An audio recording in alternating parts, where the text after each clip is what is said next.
Olá! Seja muito bem-vindo, muito bem-vinda ao canal do Trabalhador na Alemanha. Meu nome é Clarissa e aqui no YouTube eu falo principalmente sobre mercado de trabalho e carreira na Alemanha. No vídeo de hoje vamos falar sobre home office, mais especificamente sobre os desafios de se trabalhar em casa e como que você pode contornar cada um deles para ter uma rotina de trabalho mais equilibrada e produtiva. Esse foi um tema sugerido lá no meu Instagram. Aliás, se você ainda não me segue, está perdendo conteúdo diário a respeito de recrutamento, leis de direitos trabalhistas aqui na Alemanha e, claro, as profissões que estão com cada vez mais demanda, as áreas de atuação que tem cada vez mais demanda por trabalhadores aqui na Alemanha. Então, se você já trabalha na Alemanha ou quer trabalhar aqui na Alemanha, não deixe de me seguir por lá também. Afinal de contas, é de graça. Bom, lá no início da pandemia, muitas empresas optaram por deixar os seus funcionários trabalhando de casa por uma questão de segurança. Em alguns casos, essa política foi implementada de uma maneira bastante abrupta, inclusive sem muita organização e em alguns casos, inclusive até sem muito apoio das empresas, né? Os trabalhadores meio que tiveram que se organizar por conta própria e lidar com tudo isso, se acostumar com essa nova metodologia de trabalho, meio que cada um por si, Deus por todos. Agora que já faz mais de 2 anos que isso vem acontecendo, muitas empresas perceberam os benefícios, né, de se ter equipes remotas, de deixar as pessoas trabalharem de casa, ou de pelo menos ter uma metodologia de trabalho um pouco mais flexível, de maneira que os colaboradores possam optar qual que é a maneira que eles se sentem mais à vontade para trabalhar. Até porque os próprios trabalhadores se acostumaram com os múltiplos benefícios de se trabalhar de casa, né? Não precisar pegar trânsito, não precisar passar várias horas no transporte público, poder passar um pouco mais de tempo com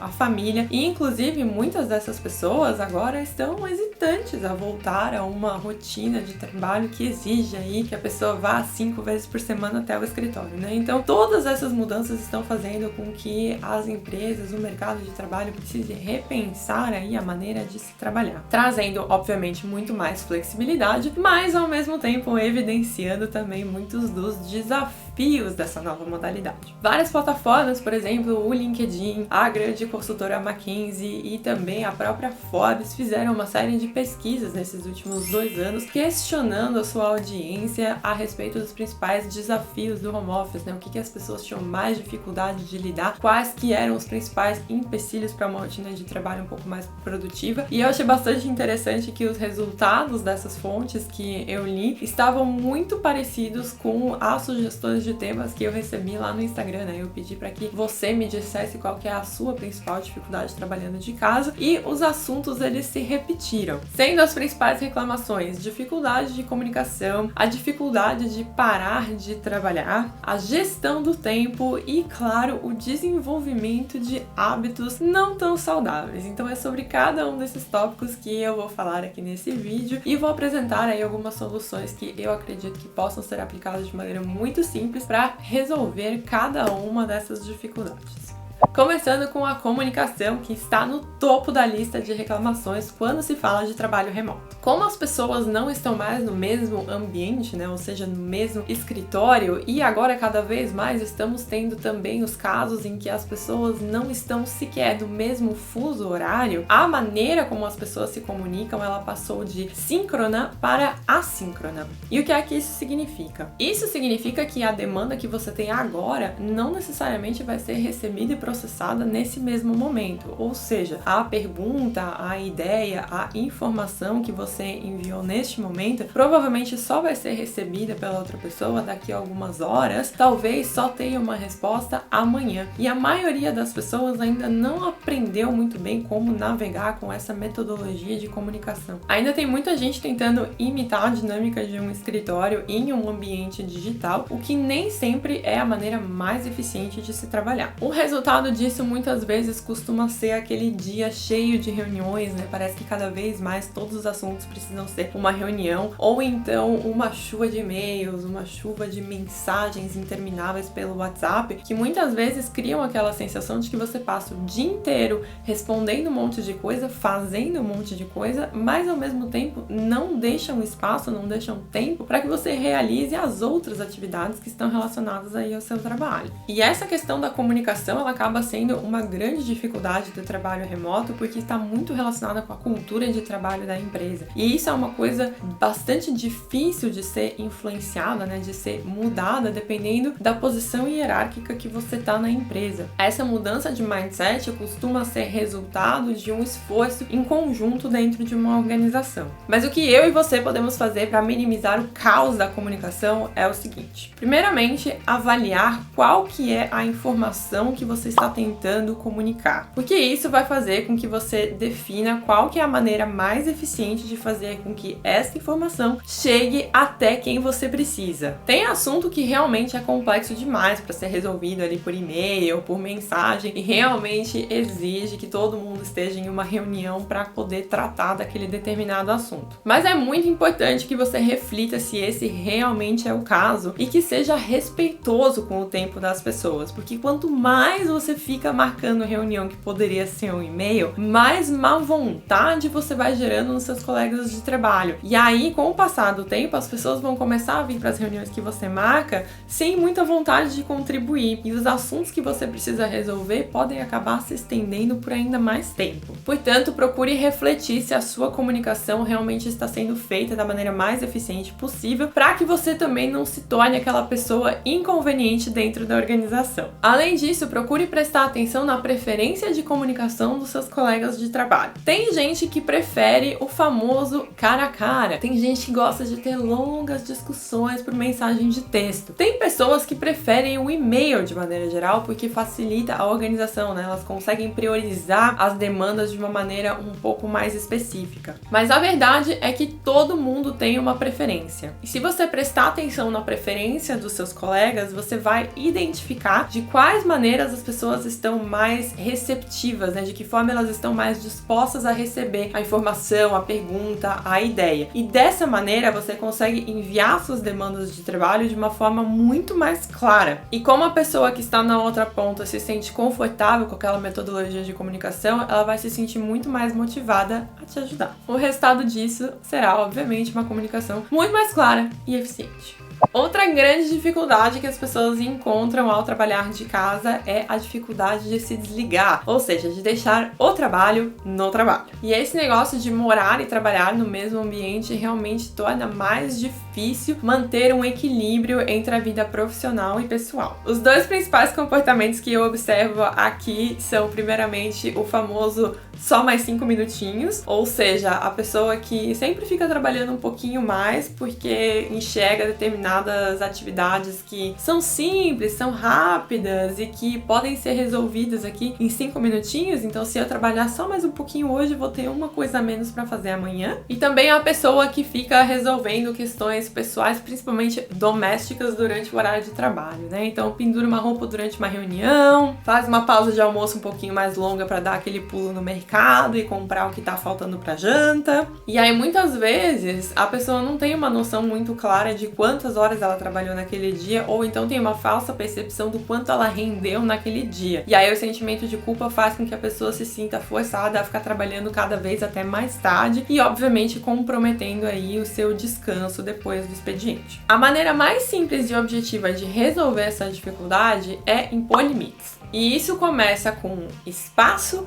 e horário para trabalhar. Quando você ia para o escritório, você provavelmente chegava e saía todos os dias mais ou menos no mesmo horário. Então, se você puder, tente estabelecer essa mesma rotina para o seu trabalho de casa. Ou seja, um horário para começar, um horário para fazer uma pausa ali, né? A maioria das pessoas faz a pausa para o almoço, então tenha um horário bem definido para isso também, e tenha um horário definido para encerrar o seu expediente. Eu sei que nem sempre a gente acaba realmente encerrando o dia de trabalho naquele horário, às vezes é necessário trabalhar um pouquinho mais, fazer uma coisinha aqui ou ali, mas tente não tornar isso um hábito. Além disso, se você puder ter um espaço na sua casa, que é o seu ambiente de trabalho, isso vai ajudar ainda mais a impor esses limites. Não precisa ser um cômodo inteiro da sua casa que será transformado em um escritório, mas se você tiver um espaço na sua sala onde cabe uma mesinha para você deixar o seu laptop, o seu monitor, a sua agenda do trabalho e tal, você consegue terminar o seu dia de trabalho e deixar todas as suas coisas do trabalho naquele canto de uma maneira organizada, para que quando você comece o seu próximo expediente no dia seguinte, já esteja tudo ali pronto.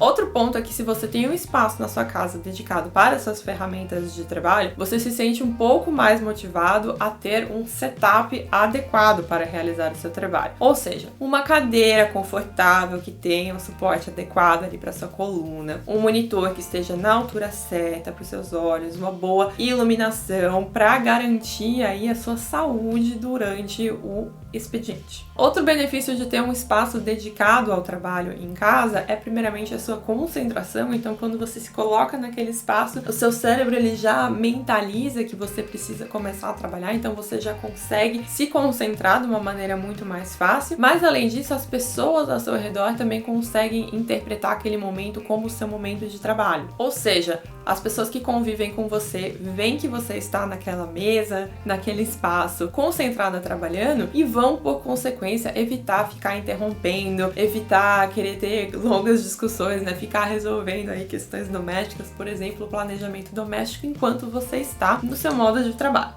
Como eu falei um pouco sobre concentração, já vou puxar também o gancho da disciplina, que é outra grande dificuldade que as pessoas enxergam ao trabalhar de casa. Eu citei ainda há pouco também o exemplo das pessoas que ficam fazendo atividades domésticas durante o expediente, né? Que é uma coisa que você provavelmente não faria se estivesse trabalhando do escritório. Mas a verdade é que tem gente que se incomoda profundamente com bagunça. A pessoa não consegue se concentrar no trabalho sabendo que tem uma pilha de louça suja na cozinha, por exemplo. Isso acaba, na verdade, sendo ainda mais uma distração. Por isso que é tão importante estabelecer um horário para começar e para terminar de trabalhar, porque isso vai te ajudar a estruturar uma rotina. Porque assim você consegue planejar o seu tempo para fazer cada uma das suas tarefas, sejam elas profissionais, pessoais ou domésticas, de forma a honrar com todos os seus compromissos. Eu tenho outro vídeo aqui no canal onde eu falo de uma forma um pouco mais aprofundada a respeito de gestão de tempo e também explico de que maneira eu me organizo. Eu vou deixar aqui em cima o link caso você queira assistir, porque uma coisa que me ajuda a manter a estrutura ao longo da semana inteira é ter uma rotina que é, de certa forma, fixa, mas que ao mesmo tempo acomoda um certo grau de flexibilidade. Então, basicamente, o que eu tenho ao longo da semana são blocos de horário. Então, eu tenho um bloco de horário durante a manhã, um bloco de horário em que eu trabalho e outro bloco de horário à noite, por exemplo, e tenho lá uma lista extensa de todas as atividades que eu tenho que fazer ao longo da semana. Mas o dia e o horário em que eu realizo cada uma das atividades varia de semana para semana. Então, por exemplo, eu tenho lá um conjunto de atividades, né? Gravar vídeo, atender cliente de mentoria, fazer exercícios e fazer atividades domésticas. Mas não quer dizer que eu grave vídeos, por exemplo, toda segunda-feira e que na quarta-feira seja o dia das atividades domésticas. Eu vou ajustando isso ao longo das semanas, porque tem semanas que a minha segunda-feira já tá cheia de coisas para fazer e que na verdade a quarta-feira tem muito mais tempo livre. E aí na outra semana pode ser que isso seja o inverso. Então eu vou fazendo esse ajuste de semana a semana para conseguir alocar todas as coisas que eu preciso fazer e conseguir otimizar o meu tempo da melhor maneira possível. Isso foi uma grande mudança que eu fiz ao longo da pandemia. Antes de 2020 eu organizava o meu tempo de uma maneira completamente diferente. Por isso a minha recomendação é que você procure uma maneira de gerenciar o seu tempo que funcione para você. Assim você vai se sentir mais motivado para seguir o seu planejamento, o que vai gerar menos distrações e, obviamente, mais rendimento.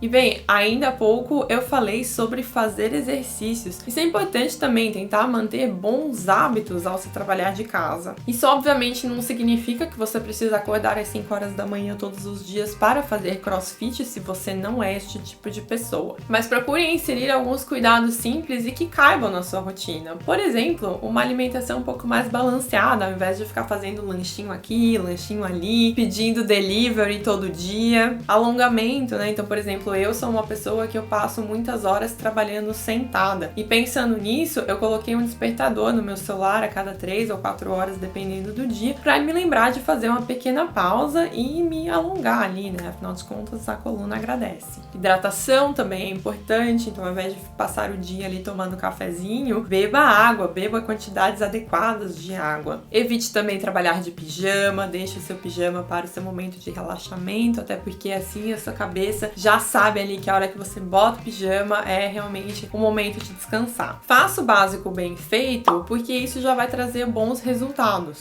E claro, se você tiver a oportunidade de inserir alguns exercícios na sua rotina, melhor ainda. Isso é uma coisa que eu gosto de fazer para encerrar o meu expediente, porque os exercícios me ajudam a dar aquela quebrada, sabe? Então a me desligar realmente do trabalho e conseguir me focar em outras coisas. Claro que eu não consigo fazer um treino complexo todos os dias da semana quando saio do trabalho, mas eu tento, por exemplo, dar uma volta na quadra ou ir até o supermercado e já aproveito para comprar alguma coisa que eu vou precisar para janta, porque é justamente essa troca de ambientes que me ajuda a me desligar um pouco mais do trabalho e a conseguir aproveitar o tempo que eu realmente tenho para mim mesma. Então fica aí a minha recomendação de como você pode também incluir um pequeno exercício na sua rotina. O meu objetivo com esse vídeo era listar os principais desafios do home office e trazer algumas recomendações para que você possa contornar cada um deles, aumentando assim não só a sua produtividade, como também a sua qualidade de vida. Se você gostou do vídeo, já deixa um like porque isso me ajuda muito e se inscreva também aqui no canal, afinal toda quinta-feira tem vídeo novo por aqui. Um beijo e a gente se vê no próximo.